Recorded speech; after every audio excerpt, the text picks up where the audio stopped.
Hello, friends. Father Frank Pavone here, National Director of Priests for Life. Welcome to this program of EndAbortion.tv and broadcasting on all our multiple platforms. Thank you for joining us. Well, I'm delighted today to be joined by Dr. Theresa Burke. She is here in our studios, and she is the founder of Rachel's Vineyard Ministries and part of our team here at Priests for Life. Theresa, so good to be with you. It's really good to be with you today, Father. We are both always traveling, and you more internationally than I do, and we want to talk about that a little bit. But because of our constant schedules of traveling and presenting this beautiful message of healing that we're going to discuss, it's not as frequent as we would like for us to actually spend some time here at Priests for Life headquarters, and especially doing these tapings. So this is particularly valuable, and I remember we did a series of tapings, you and your husband Kevin Burke, of course, whom our viewers know as well. We were together down in Texas some years ago, and we did a set of training DVDs. The Pregnancy, Loss, and Unresolved Grief series. Yes. So, and that continues to be a resource to people, although I know we're working on updating that. But let's go back to the beginning. Tell our viewers that aren't familiar with you about your own professional training and background. We say Dr. Theresa Burke, but tell us what you specialize in. Well, my degree is in counseling psychology, and I started out with a master's degree in that. But honestly, I wrote Rachel's Vineyard before I had a PhD, and I wanted to be able to open doors to it. And my background before I went into psychology was actually theater, which is why Rachel's Vineyard is so unique. There is not a program out there like this, because I was drawing from trying to help people express emotions, which is something you learn to do in theater. Right. And you use actually a lot of props and music and lights, and so there's the script of Rachel's Vineyard is actually like putting on a play. Okay. And so, but the main actor, of course, is the Lord Jesus, our divine physician, who is not scripted in there. And he shows through the power of the word and by putting ourselves into the word. And people have a very dramatic, visceral experience that no one can take from them of the Lord. Even if they had heard the same scripture many years or they heard it for the first time, it's an experience of God touching their soul.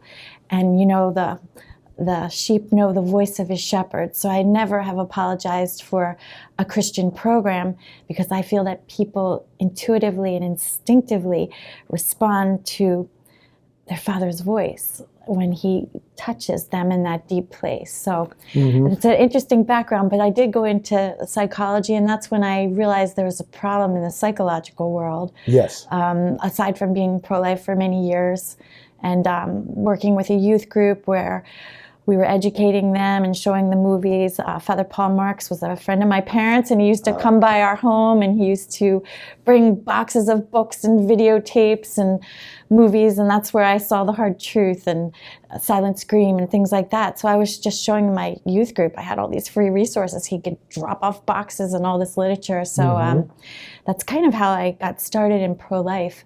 And did those videos really make a profound impression on you? Father, they did, because it's so hidden from view what this actually is, and to see like the silent scream, and I know that they were not with the technology that we have today. There's nothing like the ultrasounds we have today, but it made an impact on me and our youth group, and we all felt compelled to action. To do something, like yes. We have to do something. This is all the friends. And there was another interesting thing that happened, because I was doing this youth ministry for 15 years, and there was actually a survey in the Archdiocese of Philadelphia, which is where I'm from, and they wanted to know what was the biggest trouble for teens that they wanted help with. And the number one answer, which floored everybody, was help for my friends who have had abortions.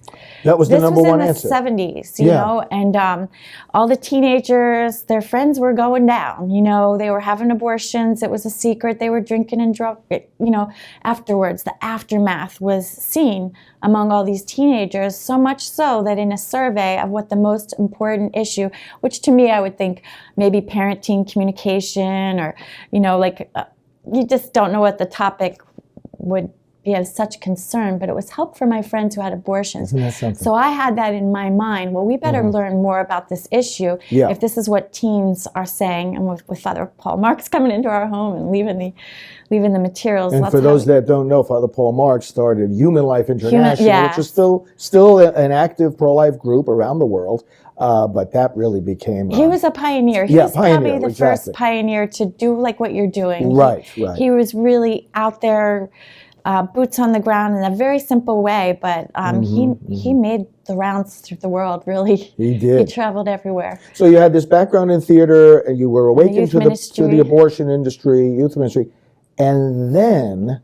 I was the studying study of psychology, and then abortion intersected with that in an unexpected way. Tell us about that. Well, it sure did. There were many unexpected ways, but probably the first one, and that a lot of people will hear because I share this many places, but that my first assignment in running a group, aside from a youth group, a psychological group, was for eating disorders. So my patients were anorexics and bulimics, and the subject of abortion came up one night by a woman I'll call Debbie. And Debbie was having nightmares and flashbacks to her abortion. And she said these memories and images were hard enough, but that her ex-husband would call and leave messages on her answering machine where he called her a murderer. And this is before cell phones, so a message comes into the house, everyone hears it, and she had 3 children at home. Oh, no. Devastating for this poor woman, and she was overwrought with despair and grief, and he knew the emotional trigger was this abortion. It could drive her to not only despair but to self-destruction, because she would become so overwrought that she took a razor and she would slit her wrist. This happened a number of times, and she had just gotten out of the psychiatric hospital. Her wrists were still wrapped with gauze, and she came to our meeting and she started telling the story.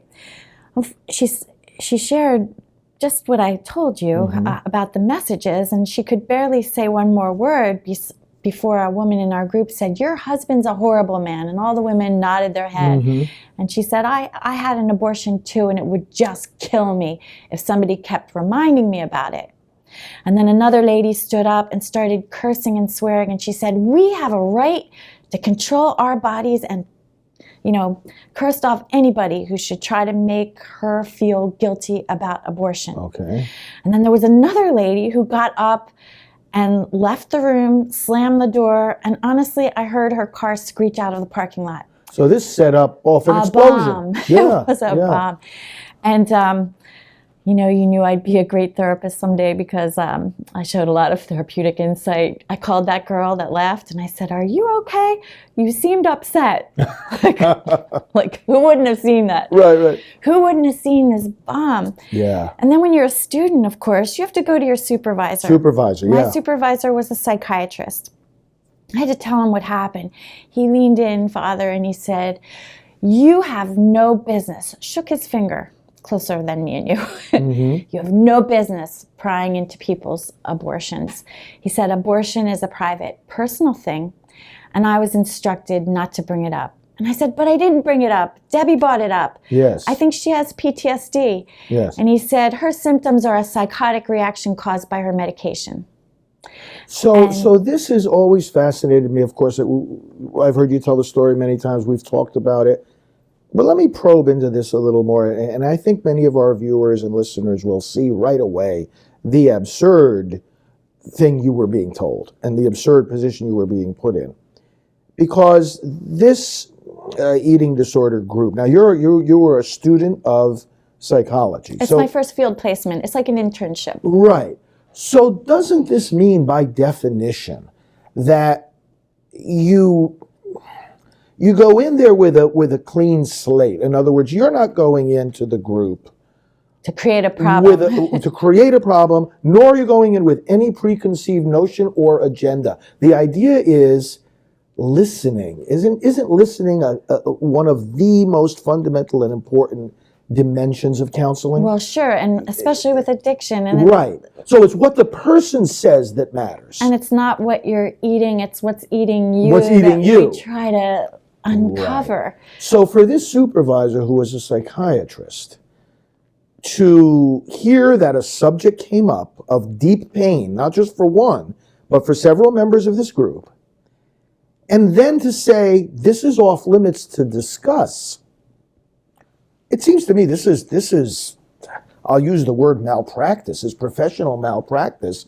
to say, oh yeah, well, we're going to counsel these people, we're going to try to get to the root of their problems, we're going to try to help them see what's going on in their lives, but if it comes to this topic, don't even pay attention to it. I mean, that doesn't make any sense. Well, especially when women's experiences were so powerful, because what we're seeing here in this group was textbook PTSD with the fight, flight, fear, freeze mode of trauma. That's actually a trauma response when you can't talk about it and the subject's so painful that you have to run out of the room. That's called the flee response. Yeah. It's a response of trauma. When you get so angry because you hear that word, and that one woman that was cursing and swearing, she actually inhibited any meaningful discussion that we would have had about women's feelings, which is what the group is for. Yes. Because her rage shut down the conversation. It shut it down. And she moved from the emotional experience that Debbie was suffering, her tears, the nightmares, the flashbacks that she had already had and was telling us about, to this, I'm going to shut it down and I'm going to defend abortion rights rather than listen to you. And I think we see that all the time. Exactly. And I think when we see the rage in the media, the complete inability to have an objective conversation where people are allowed to share feelings, and even in the Silent No More awareness campaign, when the women get up and give their testimonies, every year you and I both know that you have pro-choice women shouting them down. Trying to silence them. They have megaphones. Yeah. They want to make it so you can't hear what they're saying because it's so threatening. And why is it threatening, Father?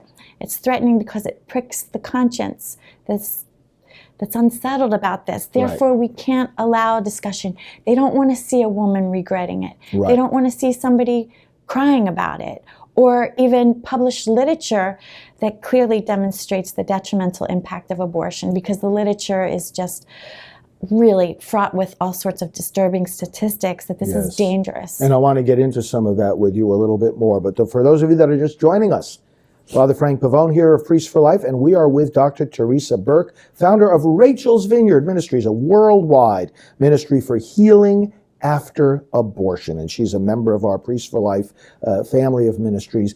So, Theresa, so many things here that you're bringing up. Trauma. Now, you mentioned PTSD, post-traumatic stress disorder, and I know that that's defined with a number of very specific characteristics. But let's look at trauma itself, because this is your field of expertise. What is trauma? How do we heal from trauma? Define for us what a traumatic event is. Well, it's an event that happens outside the normal everyday experiences, and it usually involves the threat to someone else's life, or witnessing the death and destruction of someone else. And so abortion clearly falls into that, because a woman is undergoing the unnatural. And when I say unnatural, it's not what nature designed for the pregnancy. Right, it's being imposed. There's an invasion inside her body that many women describe as deeper and more as traumatic as rape. And there's so many ways to look at this, but the symptoms of trauma, not every woman experiences every symptom, and some can have a delayed onset. We know that there's risk factors for immediate distress and traumatic reactions when there's been a history of sexual abuse, because then the abortion itself is a traumatic reenactment of a violation in that sacred place of a woman's body. And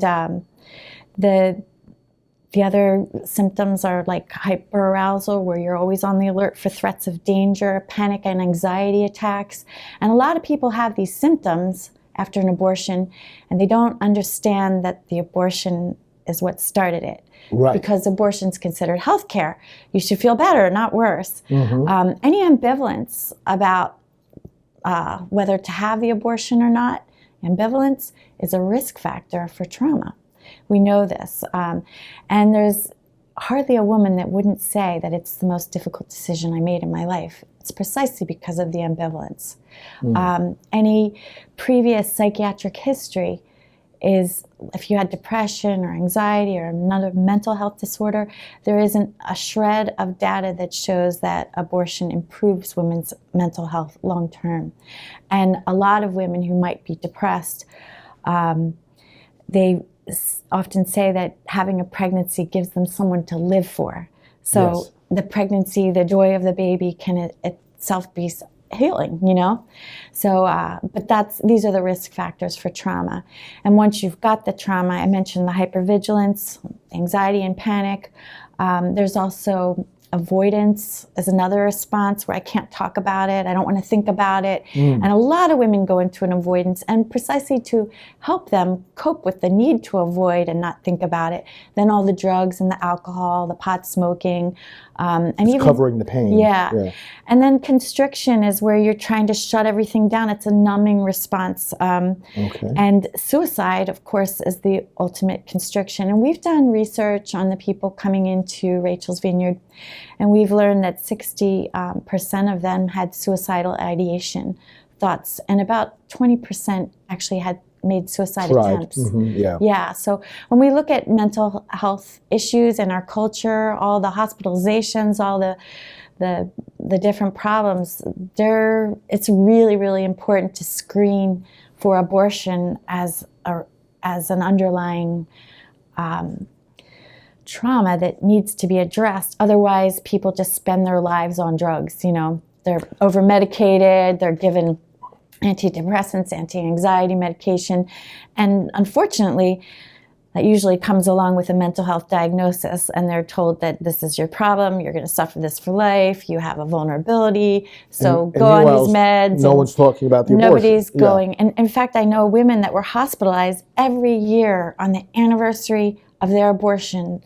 At that season of time, they would go into a deep depression, and they would say they would miss their baby. They would speak the problem, and they were all told, that's not your problem. It's something else. Now, so isn't this ironic that some people are talking about abortion as this personal, private choice, as if it only impacts the woman who's choosing it?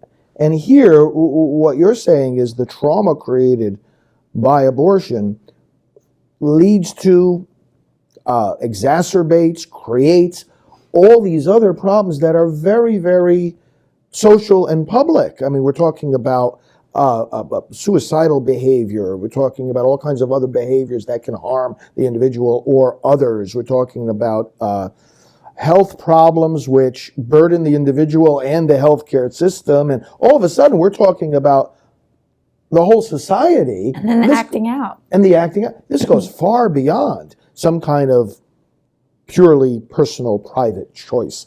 And there's some other dimensions of that I want to go into in a little bit when we talk about all the other people that are affected. But on this question then of the trauma, so your study and your writing about abortion and the impact it has puts it in this category of trauma.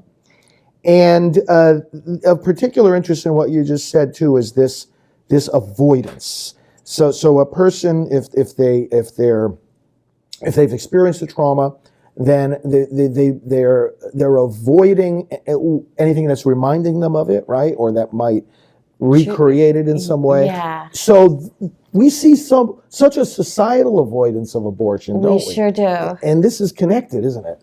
Well, I think it is, and it's one of the reasons it's hard, as a priest to even talk about it in a church, because there's people in the pews who've suffered this loss, and they're just terrified to hear the word. Mm-hmm. If they even go to church at all, they will sit in the back so they can make a quick exit.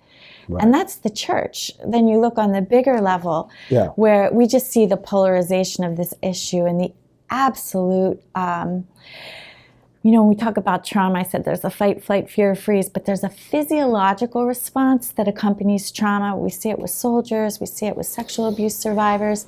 A physiological response means that it happens in their body because the trauma happened in their body. And so a lot of people will feel immediately sick to their stomach when they hear the word. Even if you're trying to like hang in there and like look normal, but there's a the anxiety that causes your heart to feel like it's ready to pound out of your chest, or you feel like you're going to throw up because it really literally makes you sick. Or other people get like a tremor. They feel like this is the physiology of trauma. It's really out of the person's control, and that's why you see sometimes a really aggressive, rageful response. That's the fight response. I'm going to fight you. I'm not going to feel what I feel. I'm not going to shift into where my body can like let go and begin to grieve. I'm going to defend myself, and I'm going to attack you. And I got to preserve. This is what we call survivor mode. Nobody's trying to be difficult. This is the truth. Their physiology is starting to like take over, and it demands a survivor response to get through it, to live through it, because that's how threatening this is. And the body feels it, and it goes on. And then you see all these reactions, or the acting out. And I like to say that every symptom tells a story, because the body doesn't lie, and the body tells the story. Right. So even if you're not aggressively fighting somebody, or you're in some cause, because there's many causes you can be angry and stay angry, this is what society gives us to act out the pain that people can't keep inside. Yes. Well, for those of you that are just joining us, we're with Dr. Theresa Burke, who founded Rachel's Vineyard Ministries, part of our family of ministries right here at Priest for Life. And we're at our Priest for Life studios talking about abortion as trauma. Many of the things that you're hearing, I'm sure you can relate to the things you see or experience, perhaps in conversations and relationships. Let's continue delving into this a little bit more deeply.